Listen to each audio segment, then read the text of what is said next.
Le Seigneur soit avec vous. Lecture de l'Évangile de Jésus-Christ selon saint Jean. En ce temps-là, Jésus déclara « Amen, Amen, je vous le dis, celui qui entre dans l'enclos des brebis sans passer par la porte, mais qui escalade par un autre endroit, celui-là est un voleur et un bandit. Celui qui entre par la porte, c'est le pasteur, le berger des brebis. Le portier lui ouvre et les brebis écoutent sa voix. Ces brebis à lui, il les appelle chacune par son nom et il les fait sortir. Quand il a poussé dehors toutes les siennes, il marche à leur tête et les brebis le suivent, car elles connaissent sa voix. Jamais elles ne suivront un étranger, mais elles s'enfuiront loin de lui, car elles ne connaissent pas la voix des étrangers. Jésus employait cette image pour s'adresser aux pharisiens, mais eux ne comprirent pas de quoi il leur parlait. C'est pourquoi Jésus reprit la parole. « Amen, Amen, je vous le dis, moi je suis la porte des brebis. Tous ceux qui sont venus avant moi sont des voleurs et des bandits. Mais les brebis ne les ont pas écoutés. Moi je suis la porte.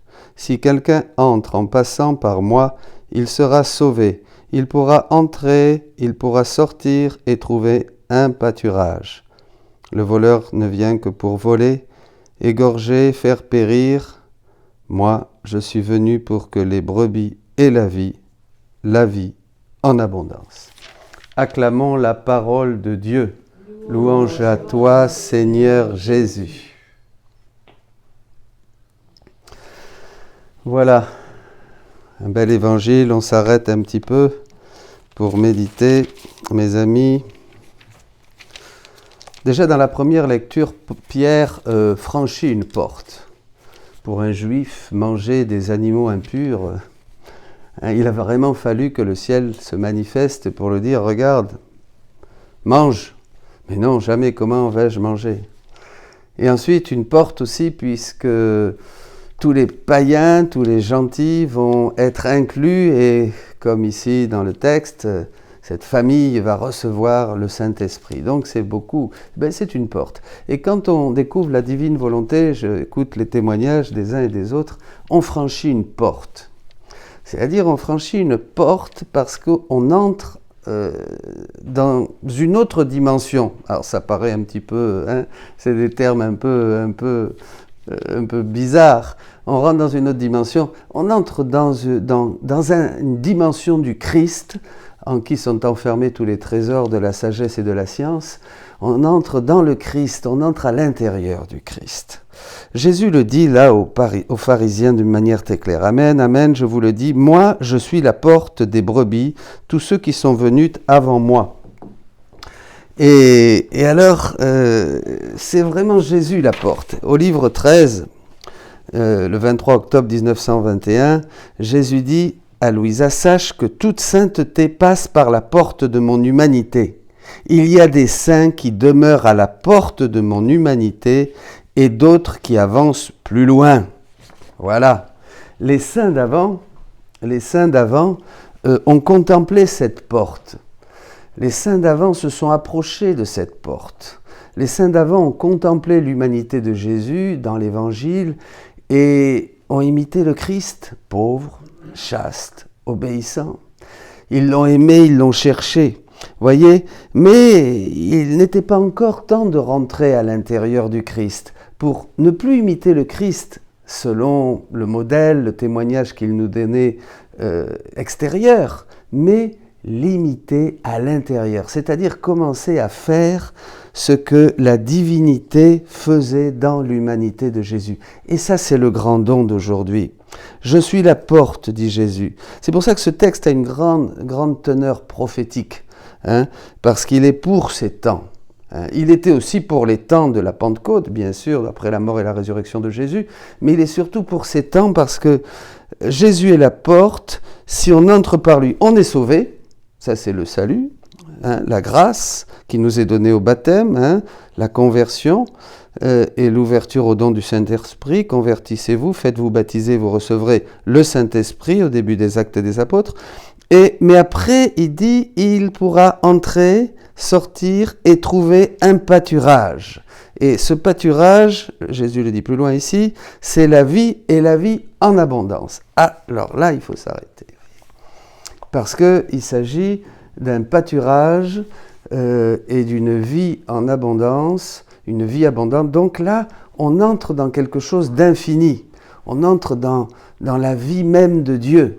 C'est-à-dire, comment on entre dans la vie de Dieu? Parce qu'on partage la vie de Dieu, parce qu'on partage la connaissance de Dieu. Jésus dit encore à Louisa dans un autre passage, alors je mettrai les passages, si tu veux retracer les chemins de la volonté éternelle, donc si tu veux entrer maintenant, parce que Louisa est la première. Louisa, la troisième œuvre de Dieu, est la première. C'est pas une autre spiritualité, la divine volonté. C'est le troisième fiat, c'est l'achèvement. Un internaute ce matin me disait, ça y est, j'ai compris, ça enfin j'ai compris. Avec la divine volonté, nous avons la plénitude et toute la lumière sur l'évangile. Elle accomplit tout ce qui est en semence dans l'évangile. Ben c'est ça, il a compris, vous avez compris.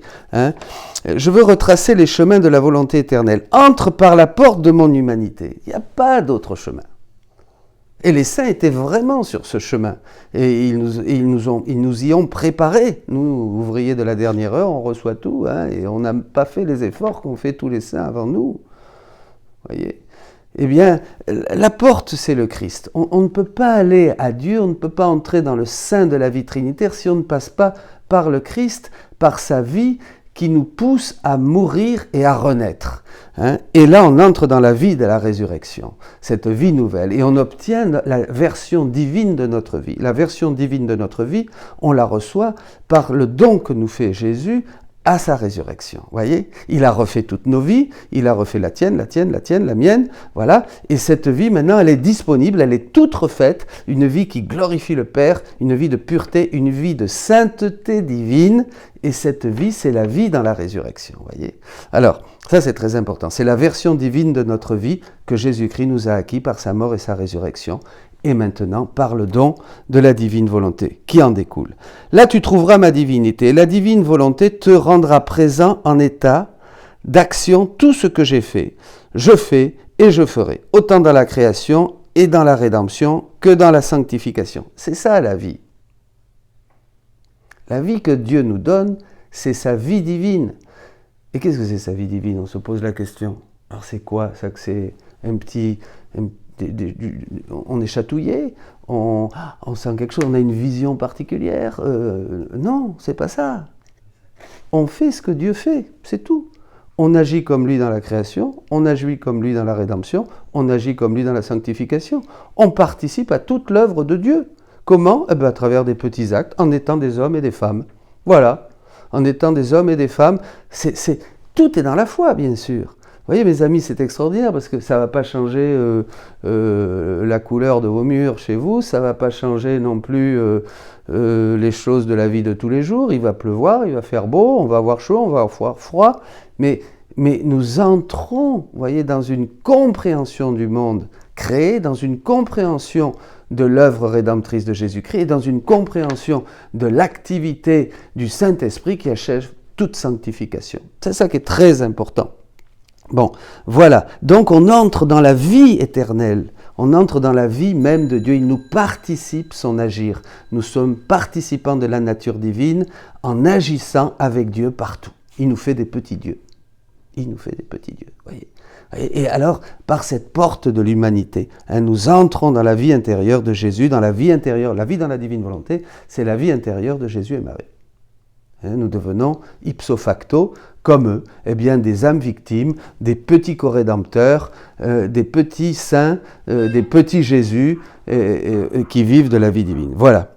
Et tu auras la satisfaction de pouvoir embrasser ces actes, c'est-à-dire, et de mettre en eux tes petits actes d'amour, c'est-à-dire nos petites actions de tous les jours, d'adoration et de reconnaissance. Tu les trouveras tous en acte, de se donner à toi, et tu les aimeras et prendras les cadeaux de ton Père Céleste. C'est le Père. C'est bien le Père qui nous donne en abondance cette divine volonté. C'est le désir le plus cher du Père qui s'accomplit. C'est l'œuvre qu'il avait prévu dès le début dans la création. Eh bien, ce Père nous donne Jésus-Christ. Jésus-Christ est notre Rédempteur. Il nous conduit au tombeau. C'est nous qui sommes conduits au tombeau. Il reprend nos vies, il nous conduit au tombeau. Il s'est fait pécher pour nous. Il est défiguré parce qu'il porte toutes nos misères. Mais il refait nos vies. Il nous amène dans ce tombeau et nous ressuscitons avec le Christ. Si vous êtes mort avec le Christ, vous ressuscitez avec le Christ. Et là, cette porte qu'est Jésus-Christ, son humanité, eh bien, nous fait entrer dans ce don des dons, dans ce prodige des prodiges, la vie de la divine volonté. Voilà, c'est un évangile très important. Recevons cette vie par la foi, recevez cette abondance, recevez ce bonheur, recevez ce ciel ouvert, et maintenant, œuvrons avec Jésus, faisons les œuvres de Dieu, puisqu'il nous a dit, vous ferez les œuvres que je ferai, que je fais. Soyez bénis.